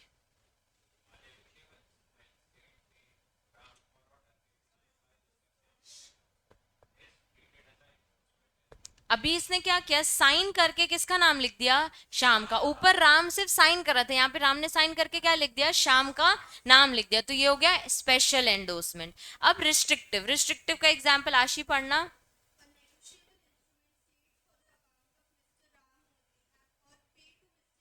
ओनली, मतलब मैंने भेजा सिर्फ राम या फिर सिर्फ श्याम, ओनली लिख दिया, मतलब ये क्या हो गया, रिस्ट्रिक्टिव एंडोर्समेंट। अब एक आपने कभी, आपको पता होगा लेकिन आपको ऐसे नाम शायद नहीं, तो जो बैंक्स के चेक्स में डील करते हैं उनको पता होगा, एक होता है सैंस रिकोस एंडोर्समेंट। सुना है कभी सैंस रिकोस के बारे में? बेसिकली क्या होता है कि मैं आके एंडोर्स कर रहा हूँ लेकिन मेरे पास मत आना। क्या होता है ना, चेक एक जगह से 15 लोगों के पास जाता है, तो जैसे मुझे एक चेक ड्रॉ करना है तो मैं पीछे लिख दूंगी सैंस रिकोर्स इंस्ट्रूमेंट, ठीक है। सैंस रिकोर्स यानी मैं कहीं पे भी किसी भी चीज के लिए लाइबल नहीं हूं। भाई मुझे पता है मेरे अकाउंट में पैसे हैं, अब तुम्हें इसका जितना एंडोर्समेंट करना है तुम करो, लेकिन मैं लाइबल नहीं रहूंगा। क्या हो गया ये, सैंस रिकोर्स इंस्ट्रूमेंट। तो बैंक्स अलाउ करते हैं, सैंस रिकोर्स के वहां लिखो विदाउट लाइबिलिटी, लिखो विदाउट लाइबिलिटी, इसलिए लिखा है, नहीं मिला रिस्ट्रिक्टिव के बाद सैंस रिकोर्स। अदर्स, एक्चुअली ना वो पॉइंट नहीं है, वो अदर क्लासिफिकेशन है, मिला सबको, विदाउट लाइबिलिटी। और ये याद रखो, तुमको प्रैक्टिकली काम आएगा ये चीज, सैंस रिकोर्स मतलब मैं लाइबल नहीं रहूंगा, अगर मैं बिल ड्रॉ कर रहा हूं तो मैं लाइबल नहीं रहूंगा, आगे वाले लोग लाइबल रहेंगे, ठीक है। The endorser excludes their liability for the instrument dishonour by writing sans recourse. जैसे एक चेक ड्रॉ किया और लिखा राम, राम ने एंडोर्स किसको किया, शाम को, तो राम ने पीछे बैक ऑफ द लिख दिया सैंस रिकोर्स, यानी मेरे पास मत आना, अब इसमें से पैसे नहीं निकले, जिसने बनाया चेक उसके पास जाओ। समझ आया, ठीक है। देखो द एग्जाम्पल, देखो क्या लिखा है, रमो, क्या दिक्कत है, पनसी वाला एग्जाम्पल पढ़ना यार। किसकी, सैंस रिकोर्स की? नहीं, सबको, सब अच्छे बिजनेस वालों को आता है, नॉट लाइक यू। चलो फिर, कोई टेंशन नहीं है, अपने कंसल्टेंट को, क्लाइंट्स को भी बता देना यही स्पेलिंग होती है, सैंस रिकोर्स का स्पेलिंग याद हो गई, बताना जरा। हाँ ठीक, अब एग्जाम्पल पढ़ ले।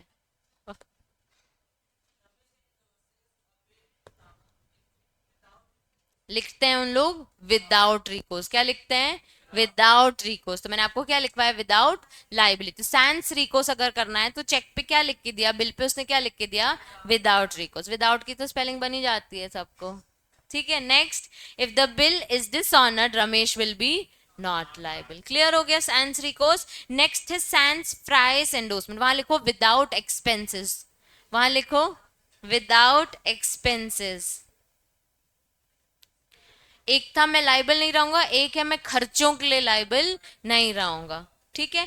अब endorser is not responsible for expenses incurred due to instrument like collection dishonour charges, ये सब खर्चों के लिए एंडोर्सर लाइबल नहीं होएगा। इसने उसने क्या लिख दिया वहां पे, विदाउट एक्सपेंसेस। फिर एक थर्ड पॉइंट है facultative, facultative endorsement, waiving rights and increasing liability, waiving rights and increasing liability. और लास्ट क्या है, पार्शियल, फैक्यूलेटिव में क्या लिखा हुआ है, वेविंग राइट्स और इंक्रीजिंग लाइबिलिटी। एग्जाम्पल ईशान पढ़ना, एग्जाम्पल।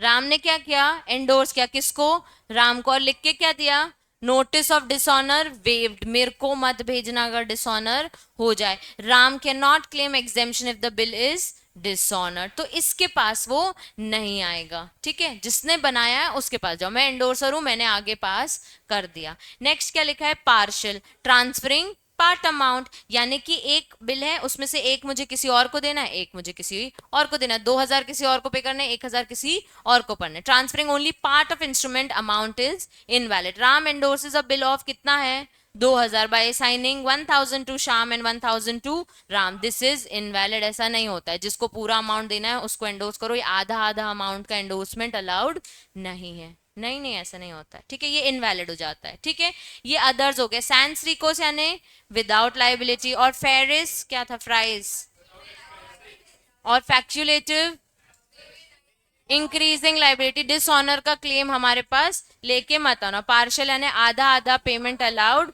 नहीं है। अब नेगोशिएशन बैक, नेगोशिएशन बैक मैंने आपको बताया, इंडोर्समेंट में हम क्या करते हैं, पीछे उसके लिख देते हैं। वैसे एक टॉपिक है negotiation. In negotiation back, when the negotiable instrument comes again to a party who has been party to negotiation, मतलब घूम फिर के बिल उसी के पास आ गया जिसने इसे बनाया था। ठीक है, शाश्वत एग्जाम्पल पढ़ना, अकर्स। अबे ऐसा नहीं लिखा है।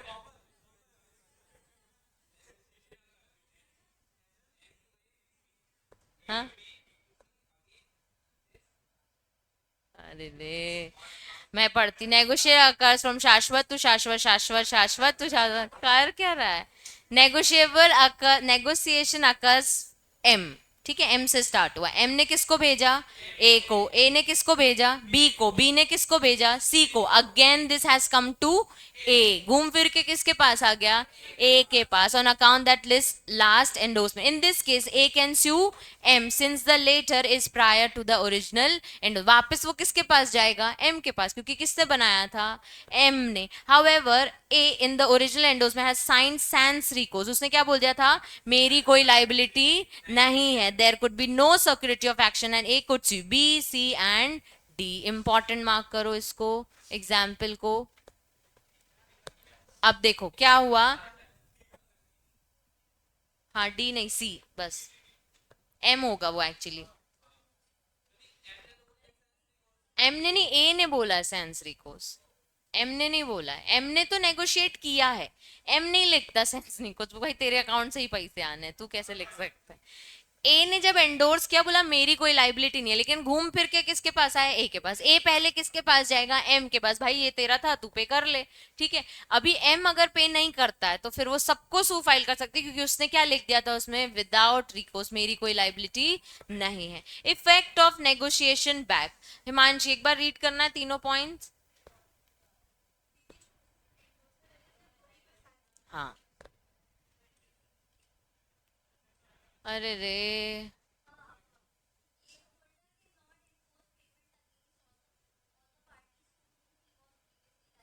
ठीक है फिर,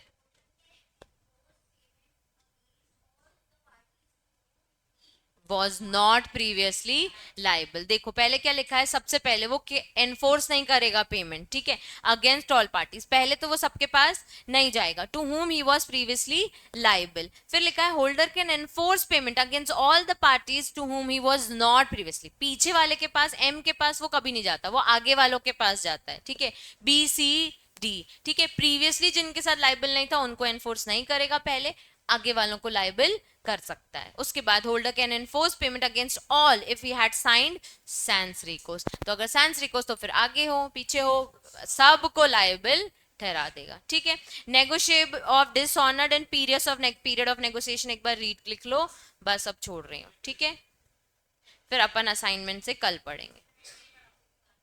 हाँ,